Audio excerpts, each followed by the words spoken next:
जय जय राम। सादा नमन। परम प्यारे राम, परम पूज्य गुरुजन, परम दिव्य आत्माएं और आप सबके मंगल आशीष लिए परमेश्वर कारण कृपा करके अपने श्री चरणों में लेकर आए हैं। उनका बारंबार धन्यवाद, अनंत बार धन्यवाद, अनंत बार धन्यवाद। गुरुजनों के कारण कृपा से वे हमें इस समय मन के रूपांतरण में लेकर आ रहे हैं। उनका बारंबार धन्यवाद, अनंत बार धन्यवाद, अनंत बार धन्यवाद।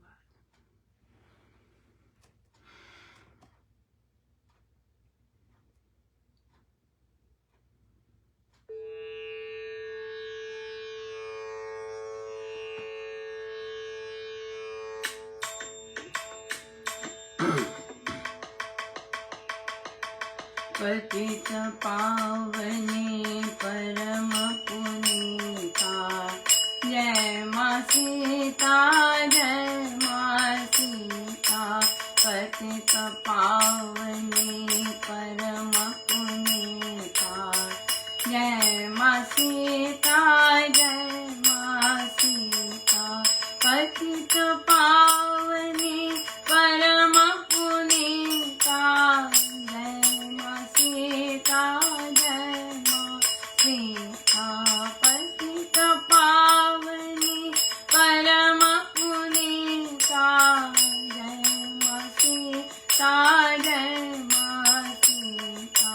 पतित पावनी परम पुनीता, जय माँ सीता, जय माँ सीता।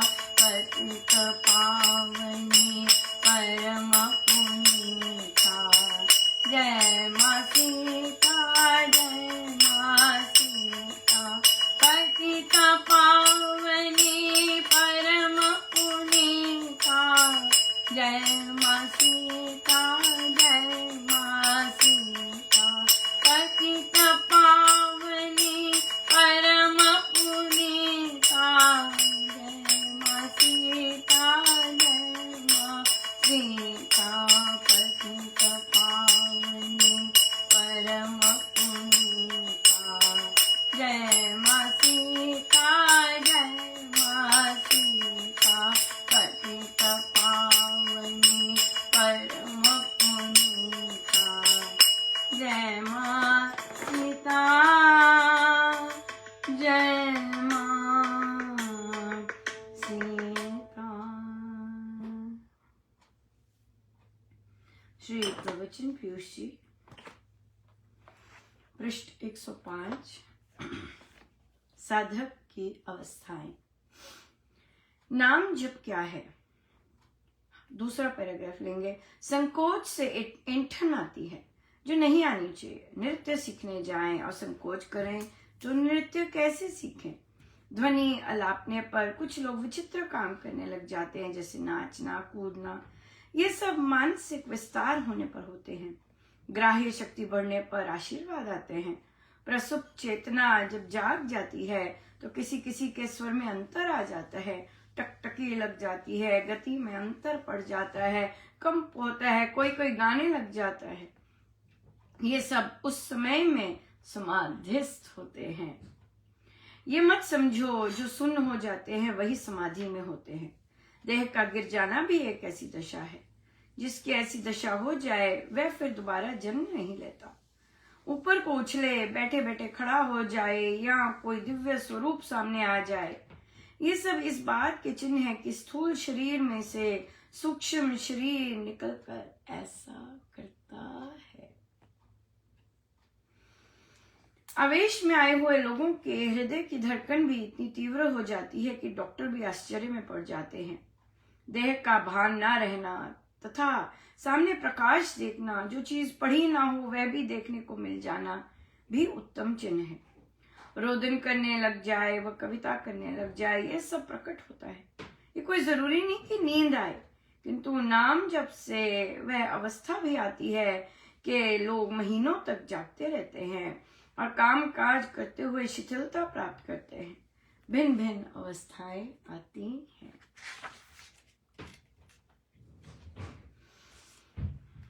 बहुत ही कृपा, बहुत ज्यादा कृपा। इन चीजों की चाहत नहीं होनी चाहिए। ये चीज़ें प्रसाद हैं, किसी में आती हैं, किसी में सब कोई आती हैं, सब कुछ आता है, किसी में कुछ कुछ आता है, किसी में एक चीज़ आती है, 2 चीज़ आती है। सो ये चीज़ें प्रसाद होती है। महाराज के स्ट्रिक्ट इंस्ट्रक्शंस हैं कि ये जो आता है नमस्कार कीजिए और आगे बढ़ते जाइए, या क्योंकि हमारा उद्देश्य, हमारा लक्ष्य राम नाम में प्रीति है और वे होती जानी चाहिए, राइट, वो होती जानी चाहिए। इन अवस्थाओं को बार बार आना कि भी इच्छा हो कि हाय फिर से आए, हाय फिर से हो, ये सब ठीक नहीं है, ये भी नहीं ठीक है। इस तरह की लेश मात्र कामना ना हो बहुत सुंदर है। प्रभु से प्रेम हो, प्रभु के नाम से प्रेम हो। अभी गुरुजनों से प्रेम होता है, बहुत जन गुरुजन महाराज महाराज कहते हैं, राइट। उसके बाद स्वामी जी महाराज से, उनकी शिक्षाओं से अटूट प्रेम हो जाता है और फिर उसका जीवन में उतारने को मन करता है। यहाँ पे कई बार तर्क देते हैं कि महाराज और स्वामी जी महाराज तो एक ही हैं, बिल्कुल एक हैं, बिल्कुल एक है, पर महाराज भी दीक्षित हैं, राइट, महाराज भी दीक्षित हैं। सो इसलिए स्वामी जी महाराज जो है वो इस जन्म के, इस जीवन के मूल स्रोत है। सो इसलिए उनकी शिक्षाओं को डायरेक्ट आना वही चीज़ है, कोई अंतर नहीं है, लेश मात्र अंतर नहीं है, लेकिन उनके शब्दों से प्रीति हो जाना, और फिर उनका समझाने लग जाना कि वे क्या कहना चाह रहे हैं, वे क्या कर रहे हैं, तो ये, और फिर उसके बाद ऑफ कोर्स राम नाम से प्रीति हो जाना, राम नाम से अनुराग हो जाना, ये सारे संतों का एरिया है। यहाँ पे एक ही चीज सबसे सुंदर मांग है कि मेरी प्रभु राम नाम से प्रीति हो जाए, या फिर ऑफ कोर्स जप योग में तो हम राम पर विश्वास हो जाए, अटूट विश्वास राम नाम पर हो जाए, या ये चीजें बहुत ही सुंदर है, बहुत सुंदर। सो बहुत ही अच्छा दिन रहा, बहुत आनंदमय दिन रहा, बड़ी कृपा रही महाराज की, बहुत कृपा रही गुरुजनों की। और फिर आज हमारा प्रश्न आया कि आलस आ जाता है, आलस को कैसे कॉम्बैट करें, कैसे इसको करें। मैं हंस पड़ी इस प्रश्न पे, क्योंकि मैं एज अ साधक महाराज श्री से ये पहला प्रश्न था, और मुझे कहा भी जाता था, और कि तो फिर मैंने महाराज से प्रश्न किया था कि महाराज मैं बहुत आलसी हूँ, क्या करूँ। तो फिर महाराज ने कहा कि श्री राम शरणम में सेवा लीजिएगा, और फिर उन्होंने नाम लिया हमारी साधिका जी का कि उनसे कहिएगा कि आपको भजन की ड्यूटी दे, और फिर और श्री राम शरणम तो मतलब बहुत ज़्यादा वेलकम करते हैं, एज सच तो वेलकम करते हैं, अगर आपसे द्वेष ना हो तो बहुत वेलकम करते हैं साधुकों का जो इस तरह की गायन की, बजाने की सेवा कर सके, बहुत दिल खोल के वेलकम करते हैं। केवल घृणा और द्वेष वाला एरिया ही होता है जहाँ पे ऐसे लोगों को वेलकम नहीं किया जाता, बट वो भी बहुत अच्छा है, वो उसमें भी बहुत कृपा है। सो फिर वहां से लगा, और देखिए आज हंसते हैं सब अनुपमा के आसपास आलसी नाम नहीं कर, तो मैंने कहा ये हर चीज गुरुजनों से है और उनका ही प्रसाद है, कोई मर्जी चीज ले लीजिए, सारा गुरुजनों का है, और बहुत ज्यादा उनकी ही एनर्जी काम करती है सत्संग में सेवा करने की, उनकी एनर्जी ही आपको प्रेरित करती है, ये करो, वही कर रहे होते, कोई और कर ही नहीं सकता उस स्थान में अपने आप, कुछ गुरुदेव ही कर रहे होते, सब स्वामी जी महाराज से हो रहा होता है। या बहुत नासमझी की बात है कि अगर कोई कहे कि आप अपने आप कर रहे हैं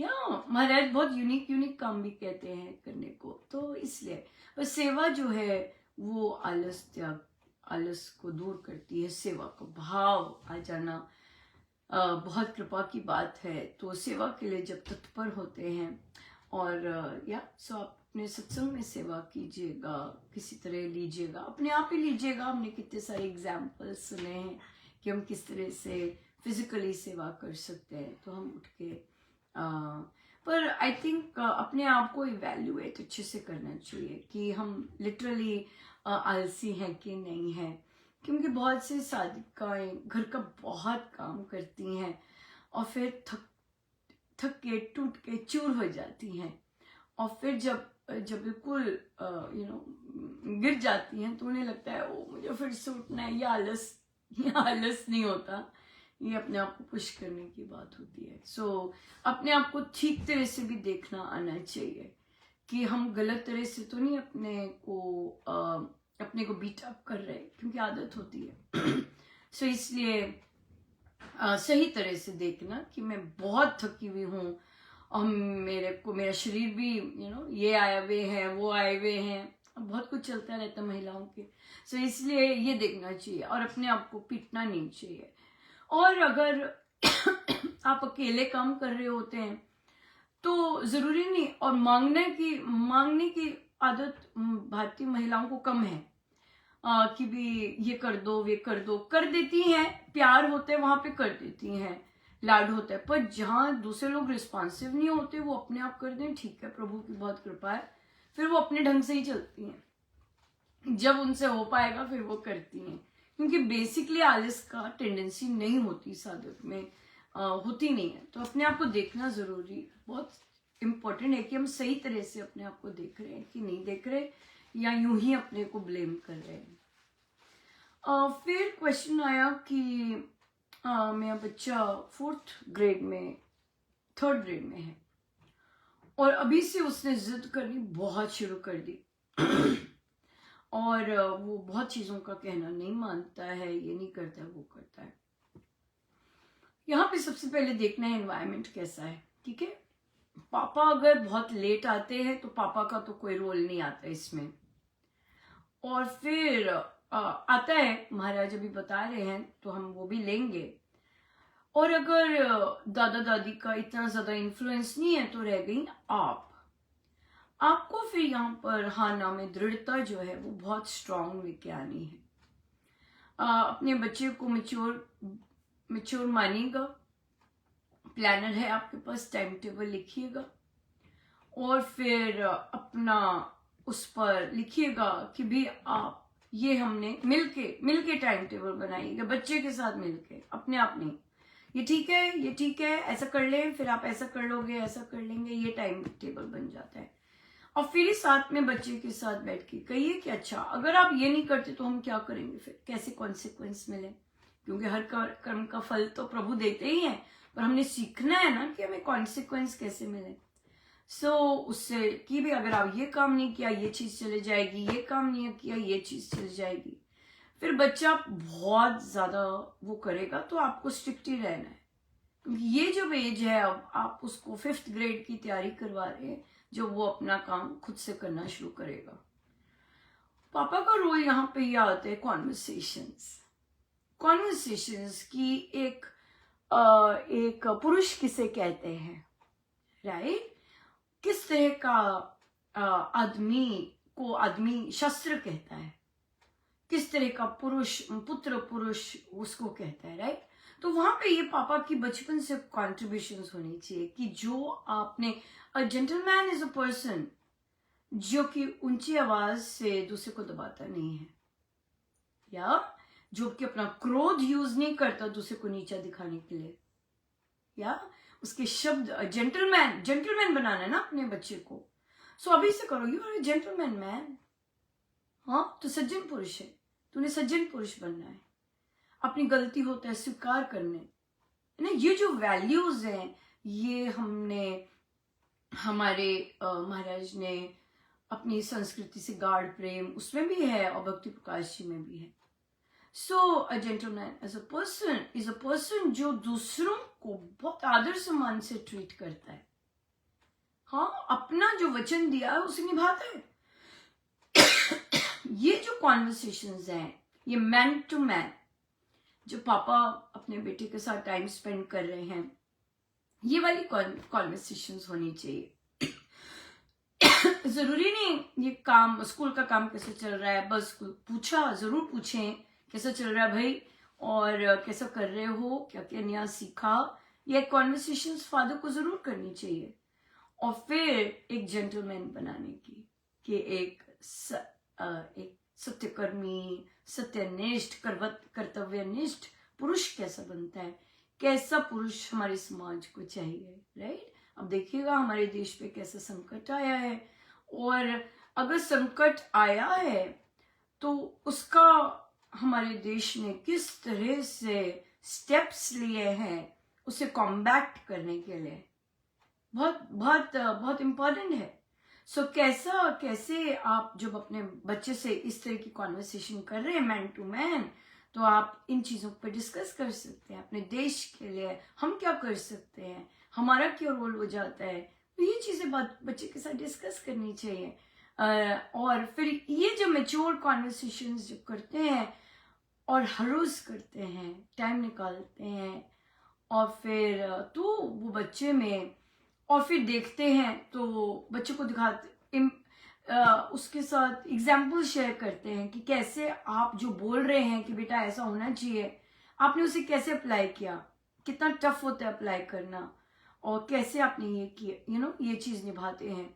जैसे कि अगर आपने कोई कमिटमेंट की है, कैसे उसे निभाना है, कैसे रिस्पेक्टफुली दूसरे से बात करनी है, कोई बात करता है कैसे उसे रिस्पॉन्ड करना है, और कैसे आप आते हैं, खुद में चेंजेस लाइए। जब आप बच्चे से ऐसा कह रहे होंगे, आपके अंदर खुद में चेंजेस आनी जरूरी है, तभी आप बच्चे से कह पाएंगे, राइट। लेकिन प्लानिंग बहुत जरूरी है 3rd ग्रेड 4th ग्रेड में, ताकि 5th ग्रेड में बच्चा अपने आप काम कर सके। सो माँ की रिस्पॉन्सिबिलिटी बहुत हाई है यहाँ पर। सो बहुत बहुत धन्यवाद गुरुजनों का, अनंत बार धन्यवाद। आइए सीधे होके बैठे।